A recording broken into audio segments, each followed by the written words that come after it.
The White House really feels it is at war with the MAGA voices. Partly it has to do with the Iranian war. The MAGA position is we are against forever wars. We're against foreign wars. America first. This is what you promised, wasn't it? Which is what he had promised. The pushback within the White House, I mean, it's really has to do fundamentally with the war. The MAGA objection to the war. That's what everybody is grousing about within the White House. Where are these people? Why are these people leaving us? Why are they deserting us? What is this pushback? Michael. Joanna. And when I say Michael, I mean Michael Wolff, the author of 4 Trump books and 2 books on Rupert Murdoch. Michael, where are we going? And when I say Joanna, I mean Joanna Coles, who needs no introduction. Well, I might need introduction today because it's raining outside. My hair's a disaster, but I am the chief content officer of the Daily Beast, and I think this is our 84th episode of Inside Trump's Head. Who invented this title, Chief Content Officer?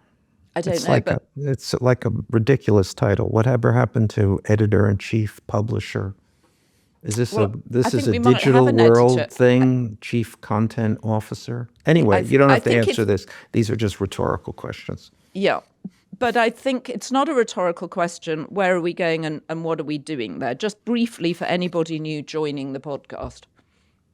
We believe that this is a government of one, and that one is Donald Trump, and nothing else matters, which is really extraordinary in the history of the United States, extraordinary in the history of government, really, that everything is determined by the caprice and the whims and the sudden inspirations and often the passing inspirations of one man. Everything depends upon what has come into the head of Donald Trump at any particular moment in time. War, invasion of American cities. We can go down the list. But if you think that this is the product of a carefully thought out policy, you would be wrong. What it is, and everyone around Trump knows this, is the result of what's in Trump's head at that moment in time. Let's invade Minneapolis. What a good idea. Let's invade Iran. What a good idea. Let's invade Cuba next week. It all depends upon what passes through that head. Oy, oy, oy. With its strange straw-coloured hair. The yellow is back, by the way. And also in our last podcast, you made a point which struck home with a lot of viewers and listeners, that he's really ad-libbing the war. And we can see him doing it in plain sight. And actually, there was an amazing moment where he said, and I'm trying to remember what the Beast's headline for it was because it was very funny, which is when he was choosing the title of the operation in Iran, Operation Epic Fury. He said that he was given a choice of titles. And normally these operations have some kind of, slightly more rousing theme to them, like, Operation Freedom or Operation Democracy or whatever. And of course, this is Operation Epic Fury. And he said, as they were briefing him and giving him the list of the names, he was falling asleep. This is something we know he does in cabinet meetings. He does it every time he has a briefing. He's constantly falling asleep, which is something we've discussed. And you've pointed out the White House gets very anxious when they see him falling asleep. And everyone's like, what should we do? And there's a wonderful picture that we had in the Daily Beast of him sitting between Hegseth and Marco Rubio, the Secretary of State, just eyes closed, eyes completely closed, clearly having dozed off. But he was falling asleep at all the names they presented him with until he fell upon, or someone said to him, what about Operation Epic Fury? and his eyes flashed open, and he was like, "That's the one. That's the one." No, and he's good at this. And when on one occasion when I sat with him, he said, you know why your book, Fire and Fury, you know why that was a hit? He said, because I gave you that title. And my second book was called Siege. He said, I didn't, that's a bad title. That's why that book didn't do as well as the one where I wrote the title for it. Now, let's understand the context is that he had obviously said this ridiculous statement about Fire and Fury as it related to North Korea, and I chose that title as a way to make fun of him. But that now became a title that he had given me, and all of my success was due to him. Well, didn't he want to stop you and shout, "Hey, I'm the guy that made you rich"? Yeah, he's explained that to other people. He said as he went by, I made that guy rich. Yes. Right. Okay. And that's what he clearly, he absolutely blew. So my book, Fire and Fury, which is in every way not complimentary to Donald Trump, he now claims this as his success. And for those who haven't read the book, what also made it successful, not least the title that the president gave you, Fire and Fury, but was the fact that you sat in the White House for the first year of Donald Trump's first presidency for 7 months, just jotting down what you were seeing and what you were hearing, and they didn't know what you were doing there. And when you said, "Oh, I'm writing a book," they were like, a book, because they had no sort of concept of something that might come out in a year's time. And that I was remember sort of talking at to you- his invitation, but the invitation went kind of like this, of waving. Oh, yeah, okay. Right. Well, I remember talking which to you is at how the time. thought out things are in that first administration, and they have not appreciably changed. And it is, I think we can't stress enough that the war in Iran, there may never have been a war which anyone has entered into with so little planning, so little strategy, so goals that are so unclear. Goals that are so unclear. And even when he's talking about it, he addressed the G7 this morning. We're recording this on a Thursday morning. People left, world leaders from France, from Italy, from Germany, from the UK left, and they all had a different interpretation of what he was saying, because he doesn't really know what he's saying. No, I mean, he doesn't know. What are we doing in Iran, other than, we can go down the list of regime change, unconditional surrender, getting rid of the nuclear stockpile. Well, today his reasoning was that because America is the biggest producer of oil, this is actually good because oil prices are going up. Ergo, it's good for America that oil prices are going up because we'll export good. it. Oh, that's a good one. We'll export more of it. So there was sort of ex post facto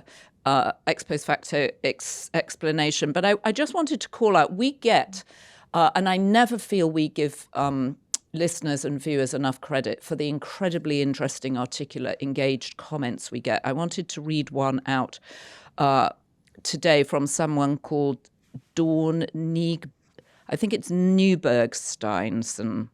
But it says, according to NLP, neuro-linguistic programming, there are two types of people. One is through time, as they can plan events and follow through. The other is an in-time person who deals with the present.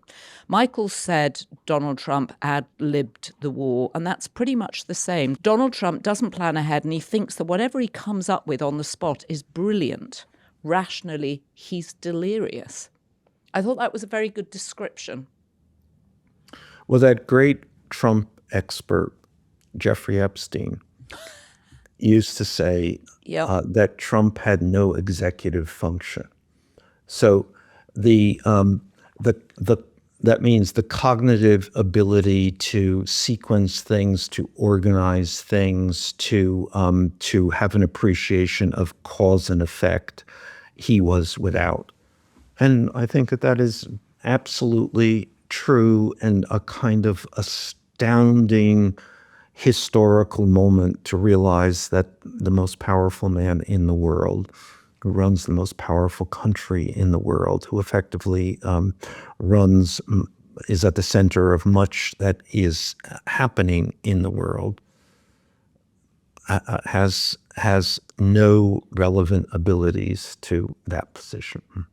Right. And curious, yesterday, Pentagon Pete threw a wild vanity tantrum. That was our headline for it. And I love this story, that Pete Hegseth, who's appointed himself, well, he was appointed as Secretary of Defense by Donald Trump, but has renamed the job the Secretary of War, yesterday banned certain photographers from the Pentagon because he didn't like the images of himself that were coming out. So for those of you who might not have seen the images or who would like to see the images again, I want to assure you that we'll be running the images through this podcast so you get all of them. And should you need to take a copy of the story and share it with your friends, go onto the Daily Beast website, and we have every single photograph of Pete Hegseth that he deemed heinous.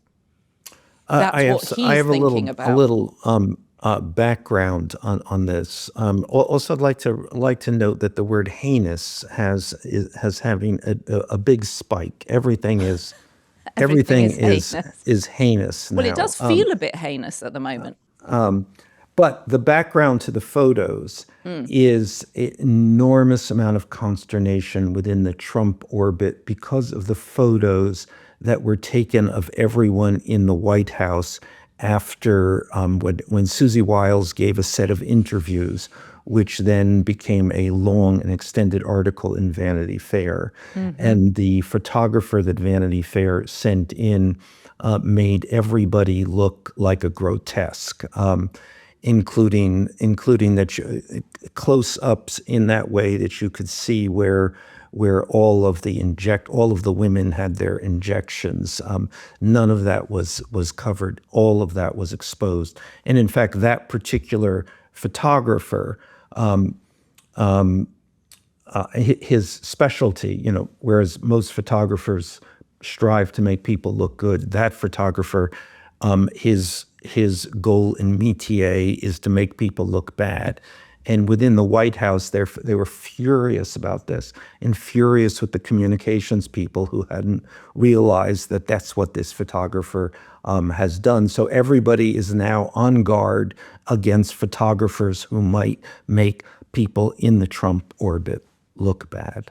Oh, that's so interesting. That is interesting. And I mean, it's always been a trend, though, from Vanity Fair or New York Magazine, certainly when the two of us were working there, that it's not that the photographers are trying to make people look bad, it's that they're trying to cut through to get to the essence of the person. And there's always a lot of preening and Popinjay type behavior from people who want to look their best, which is I mean, I've worked obviously at Vanity Fair too for a long time, and much time at Vanity Fair was spent making people look much better than they actually looked, and that was always sort of part of the deal. We'll cooperate with you if you make us look really fantastic. Right. No, I've certainly said that to photographers myself. Your job is to make me look thinner, blonder, younger. That's always my admonition. So that was a kind of a bait and switch. I have some sympathy for the White House in this regard. I have no sympathy for the fact they didn't do their homework. Very straightforward. You look at the portfolio of the photographer. Well, they never do their homework. We can say that. So we're in fact, we're now in the middle of a war in which no one has done their homework. No one has done their homework. So what are you hearing from the people that you talk to well, about what's inside Trump's head on this war? Yeah, totally. I think it's a really interesting moment and a kind of pivotal, or I think we say tipping point moment, that the White House really feels it is at war with the MAGA voices. And that may extend to they're at war with their whole base. Partly it has to do with the Iranian war, because obviously the MAGA position is like, what the fuck? This is the MAGA position is we are against forever wars. We're against foreign wars. America first. This is what you promised, wasn't it? Which is what he had promised. The pushback within the White House. I mean, it's really has to do fundamentally with the war. The MAGA objection to the war. That's what everybody is grousing about within the White House. Where are these people? Why are these people leaving us? Why are they deserting us? What is this pushback? What was interesting this week was the Donald Trump addressing the Republicans who are pulled together for their sort of annual offsite at Doral, the Trump Doral Hotel in Florida, or Doral. How do you pronounce it? Doral. Doral. Okay. But they're all there and they're being told, let's drop the mass deportation message. That isn't playing well for us. They've got rid of Kristi Noem, but they're now seeing the numbers in the polls are shockingly low, especially for Donald Trump. So they're being advised, stop talking about mass deportations, only talk about it in terms of criminals, that we want criminals out. And then Donald Trump is saying he won't pass any other legislation until he gets the SAVE Act through, which is that people have to turn up with a state-registered ID to vote. Again, honing in on the mechanics around the elections. And he's saying that he wants to reduce the ability of people to mail in ballots. It should only be for the military and occasionally people who are too ill to get to the polls. Right. So we have two impediments as we go into this midterm year, and actually we are now in the midterm year.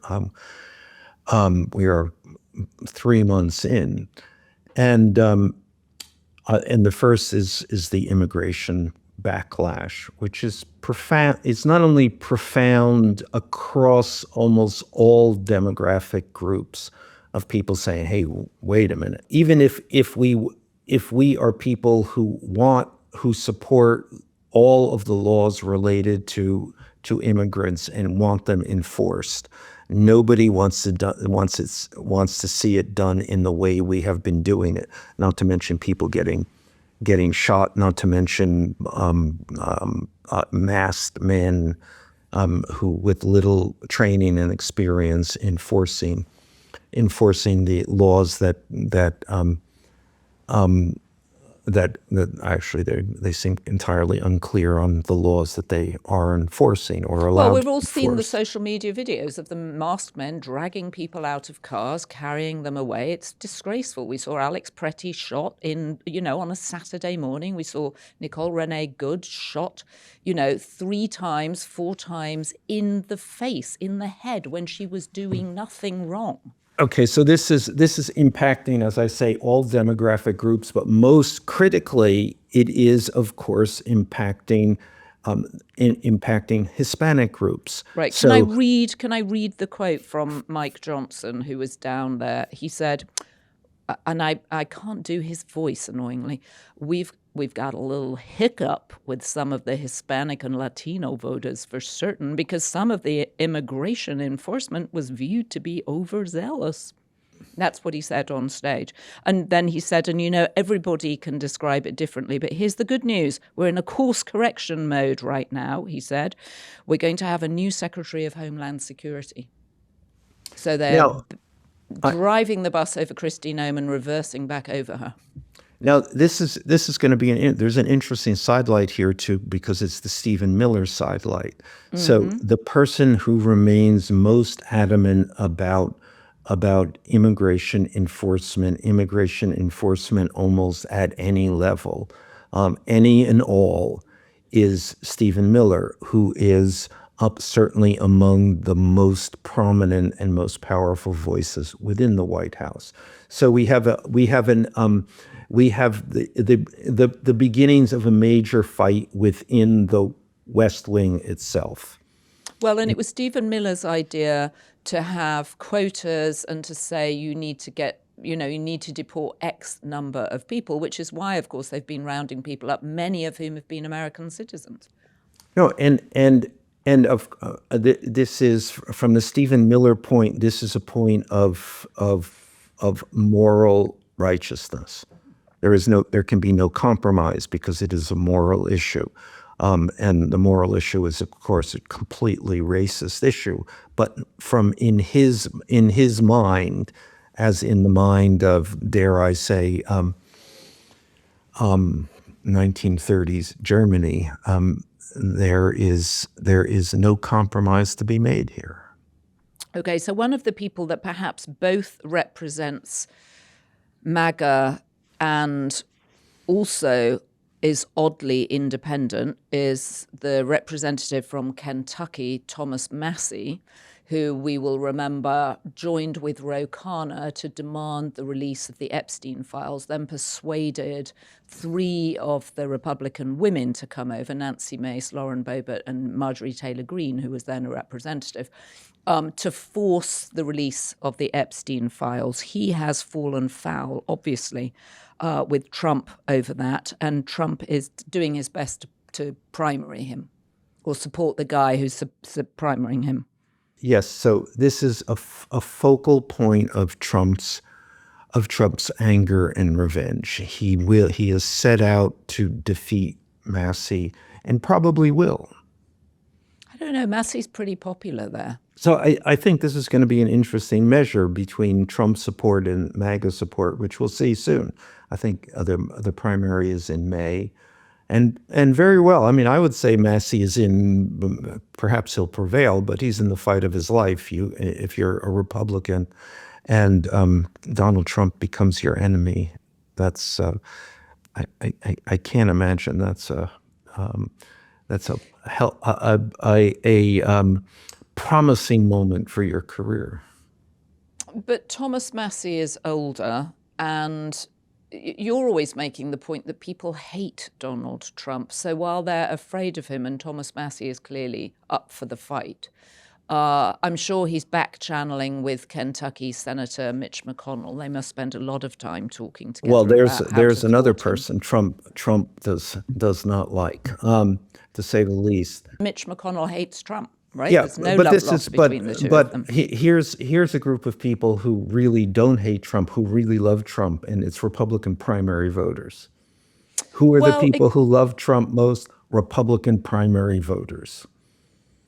Well, except that they feel he's compromised by the Epstein files, and they're now confused about him being so slow to release the Epstein files. And they like Thomas Massie for driving that, right? This will be a measure of that. I'm not sure that is actually true. I mean, but they also don't want war, and Thomas Massie, has been very clear that he doesn't agree with the war in Iran. Well, I know this is these are the MAGA voices, whether the Trump MAGA base, these people who vote in primaries, we don't know. We don't know for a fact that this is true, and we'll see. I mean, I think it's going to be, it's a very, very interesting measure here. Right. I mean, Trump said of Thomas Massie, we got to get rid of this guy. Loser. He's loser. This guy is bad. This guy is bad. So we know he doesn't like him. And Ed Galrain, who is Trump's candidate in perhaps, pulling himself up to his full height, said that Massie stands with the ladies of The View, which I thought was a kind of, if that's the best you got, dude, I'm not feeling confident for your choices. I disagree. I think for Trump primary voters, or for primary voters in the Republican Party, that could be an evocative image. And I think that, so we know that Massie spent $3.1 million in the campaign, and John Paulson and Paul Singer, finance guys, have raised $3 million against him. So tight race, but I suspect the local people of Kentucky like Thomas Massie and like that he's independent. Anyway, we can watch it closely. Let's. I think it's an important race, and we'll begin to say lots about about what's going to happen in November. Okay. So Trump is clearly terrified of what's going to happen in November, right? I'm trying to think. Terrified. Trump's terror is not like other people's terror. And that's partly this looking forward. He doesn't really see things. This is not.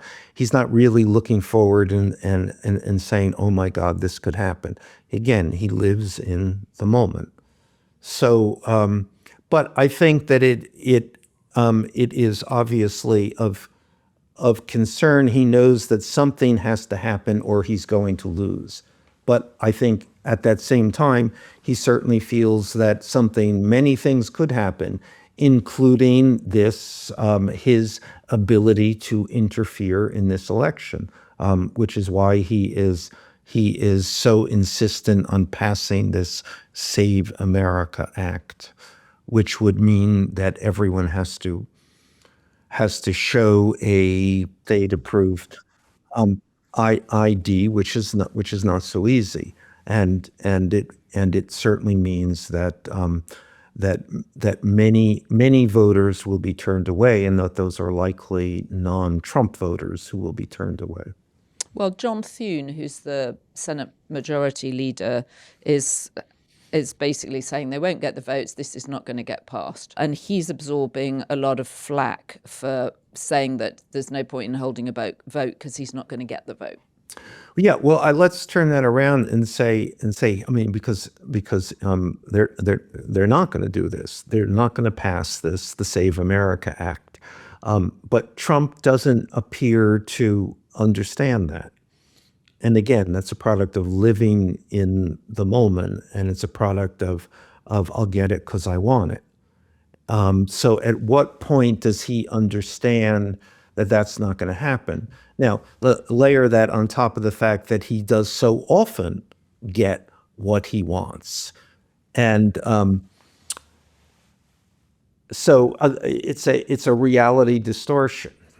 From Trump's point of view, I will get what I want. And the proof for the pudding is that I so often get what I want. So therefore, in this instance, why wouldn't I get what I want? And if I get what I want, then I can perhaps prevail in November. So therefore, all go to the point that he's not terrified, because he's Donald Trump, who believes that he can make this happen. He can fix this. He can get what he wants. Well, Melania has resurfaced, which I thought would be a good time to catch up with your lawsuit. Melania, the movie, is on Amazon Prime. And of course, she's going to be showing up at the White House today because it's Women's History Month. I have history. I have no history. I tell you, no. You no history. Melania, me, no history. Anyway, she's turning up to support Women's History Month at the White House. So rare sighting of her. Pray, what is happening with your lawsuit with her? Well, any day now we will get a decision from a federal judge on their motion to either dismiss the lawsuit, and to dismiss it because they seem to be saying now that their $1 billion threat against me was, I suppose, less than serious. Therefore, we would be suing them in error, because it's obviously based on anti-SLAPP laws in New York that prohibit or using the law to intimidate someone's perfectly legal speech. But they appear to be saying, well, since they weren't really serious, it wasn't really a threat. So it was a rhetorical threat. I suppose that's what they're saying. Now, I mean, we've turned around and said, no, actually, you've done exactly what the law required you to do in order to file this kind of suit. You've taken the necessary steps. The clock began to run as soon as you were doing this. And if we did not withdraw the statements you've demanded that we withdraw, then we were liable to this $1 billion threat. So At any rate, they've asked to dismiss. We've countered on that. And then if there is not a dismissal, then they've asked for this to be moved to Florida, which is more advantageous to them, and where they maintain Melania Trump is a citizen of the state of Florida. We have countered by saying, actually, every circumstance would indicate that she is not, that she is a citizen of New York State. And we have then further asked for the court to authorize discovery, in which we then might get access to all of the documentary record, including her prenuptial agreement, which would show that, in fact, she is firmly wedded, if not to Donald Trump, to the state of New York. So we're waiting for a decision on that any day now. Wow. That would be completely riveting to read Melania Trump's prenup with Donald Trump. What I wouldn't do to read that out loud in Melania's voice. How interesting. And so is the assumption, because we've talked about this before, that one of the complexities of the case is actually the difficulty of serving the First Lady. Yeah, and that is also, they've said this should be dismissed because the First Lady has not been served, even though you can't actually serve the First Lady because they would shoot you if you got that close to her. And in fact, we have already gone into court and asked the court to offer us an alternative method of service, given the circumstance, but they seem to have ignored that and are just taking the literal view that because she actually has not been served, because she can't be served, therefore she cannot be sued. So who's taking that point of view? Melania's lawyers are taking that point of view. Oh, right. Yes. Because I was going to say there is a mechanism where if you can't find someone to serve them or they are avoiding being served, you can serve the court instead, right? Well, the court has to agree to that. That you've made all reasonable efforts to serve them. Yes. Right. And we have asked the court to say, hey, tell us what to do here. By the time you're back in New York next Tuesday, hopefully we'll be in the studio together. You might actually have a decision. Is that possible, or you're expecting in the next couple of weeks? Well, no, you'd have no way of knowing. And in fact, a variable here is that this is a Trump-appointed judge in the Southern District, which I have no reason to believe that this judge is biased. But given that you're a Trump-appointed judge, you're probably not in a hurry to make this decision. Right. But those judges, sometimes they can be more independent than anyone expects, right? So I thought Trump's language, just going back to the war, obviously he's still trying to figure out reasons for why we went in. But his language of saying, it was a little excursion, I mean, what is he talking about? I mean, he's obviously got the wrong word, incursion. It's not like we're having a little excursion. That's something you do on a school trip. When you go to a museum, you're going to a little excursion. Yes, on any trip, a little excursion to Iran. You're having an excursion in London. Yes. He is sending American planes for an incursion, not a little excursion. I mean, it's also remember Donald Trump. A good part of what comes out of Donald Trump's mouth is literally meaningless. Right. The words are wrong. Not only the words are wrong, he has actually no particular thought he is trying to express, except to fill the silence and answer a question that he doesn't have the answer to, because there is no question. What are you doing in Iran? I don't know. Want me? Oh my God. Oy, oy, oy. So when's it all going to end, Michael? Well, we've already got victory. It could he said be, we've got victory within the first hour. That's another point. It could end immediately. I mean, he could, as capriciously as he went to war, he could end the war.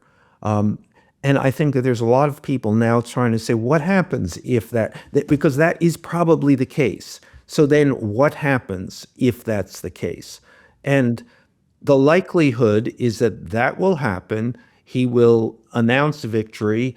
He will bring all of the American forces home, and Iran will be left with an enormous amount of damage. But beyond that, nothing clearly having changed. The leadership of the mullahs still functionally in place. The nuclear capabilities still ready to be reassembled over some period of time. Protesters still up against a regime that is perfectly willing to shoot them. Yes, basically a degraded ability to be aggressive in the short term, but these guys have shown in remarkable patience in rebuilding. It gets torn down, they rebuild it. So is it possible that we could have this same war again before Donald Trump exits the presidency? Sure. Well, confusingly, Mojtaba Khomeini, the son of the Ayatollah who was killed on the first day of the bombing strikes, as were his wife, his mother, and his son, has issued a statement, although it appears that he's in a coma.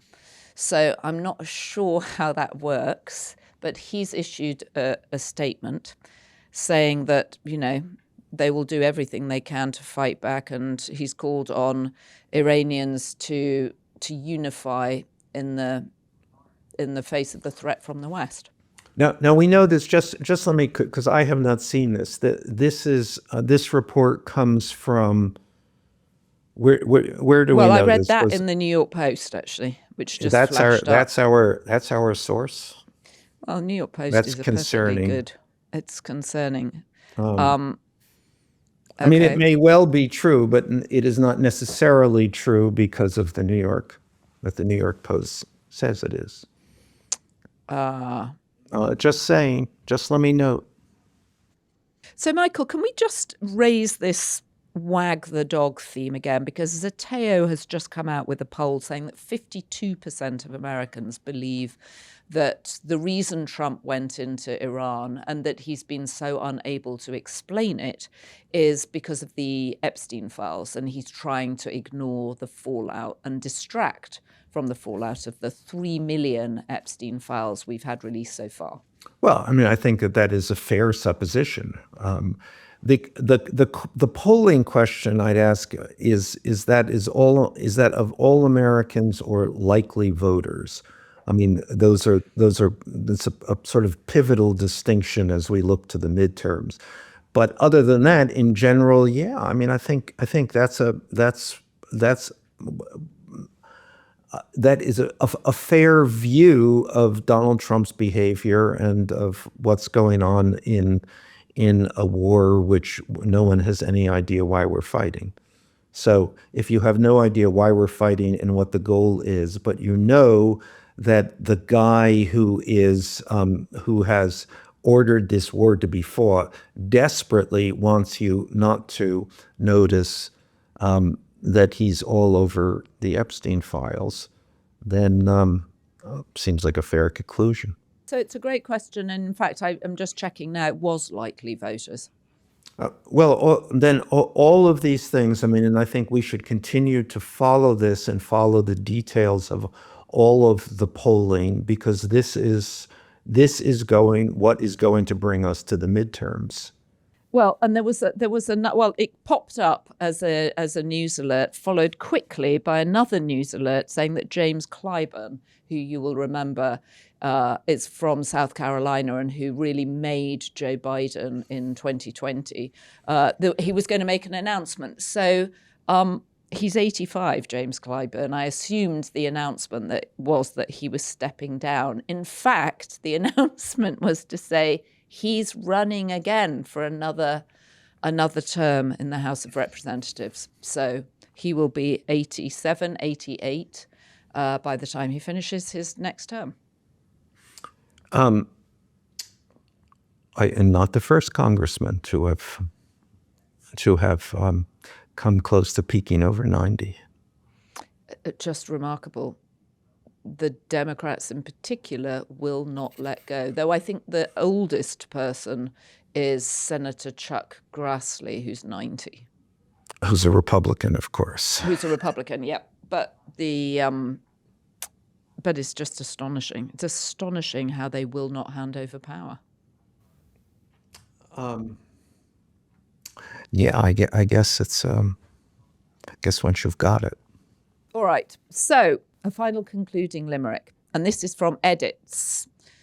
Our narcissist in chief, now he's bombing Iran. Why, you may ask? Well, just because he can. Oh, how much can we bear? It's even worse than healthcare. There's not even the concept of a plan. I thought that was good. Great. You got another? I have. We've got one from Garfried, actually. Trump threatened Iran with fire and fury reprised, then claimed total victory, himself unsurprised, no strategy found, just rhetoric profound, and Hegseth explaining a war undisguised. Great. Love it.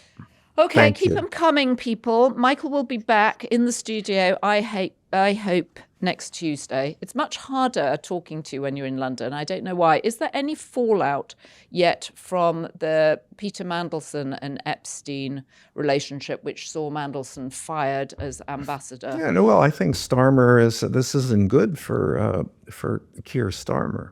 But the whole of, I mean, I actually spent a little time trying to get my head around UK politics, which seem most now marked by the fact that there are going to be so many more competitive parties. So it's now a 5-party state or a 6-party. It is. So we're in one of those moments in which nobody knows what's going to happen because the variables have so dramatically increased.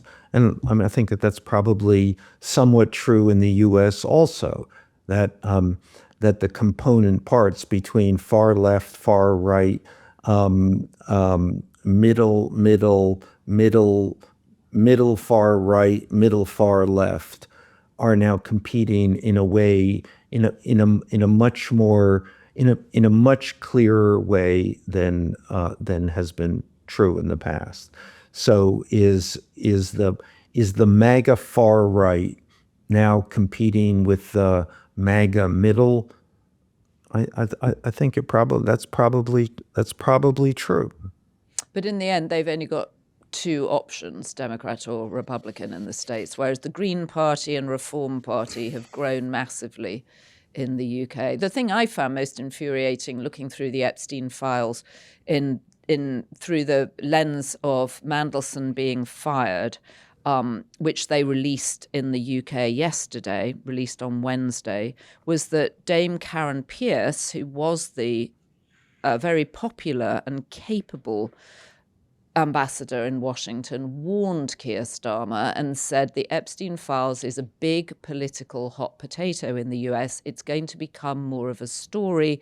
She knew that Peter Mandelson's friendship with Jeffrey Epstein was much bigger and much more recent than he'd said.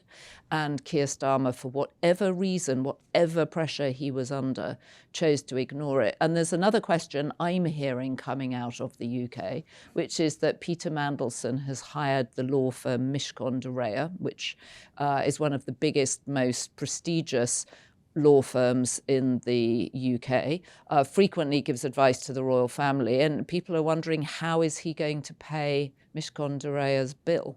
Who's going to lend him the money to do that? And as we saw, he demanded £500,000 for leaving the job, leaving the ambassadorship from which he was fired. And eventually the government settled on £75,000, which is still a lot. Wasn't he, correct me if I'm wrong about this, but didn't he have a consulting business which he sold for a considerable amount of money?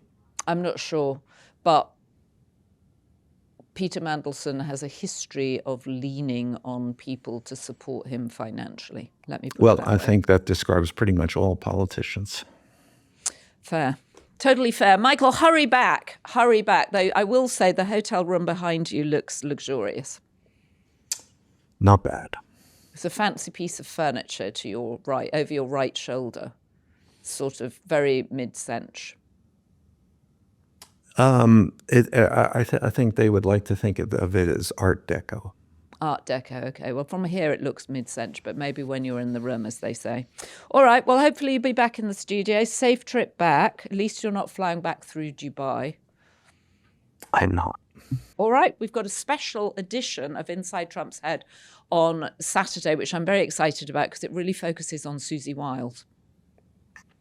We're doing a deep dive into Susie Wiles, which is, as we know, Trump's chief of staff, and she wields her power in a different way than previous chiefs of staff. So very intriguing. And don't forget to look for our Substacks at beast.pub/Howl for Michael's and beast.pub/Scream for Joanna's. And leave us a comment. I love hearing from people. I wrote one last week about mistakes we've made, and people have sent all sorts of mistakes they've made. And some of the notes are detailed and some of them are very moving.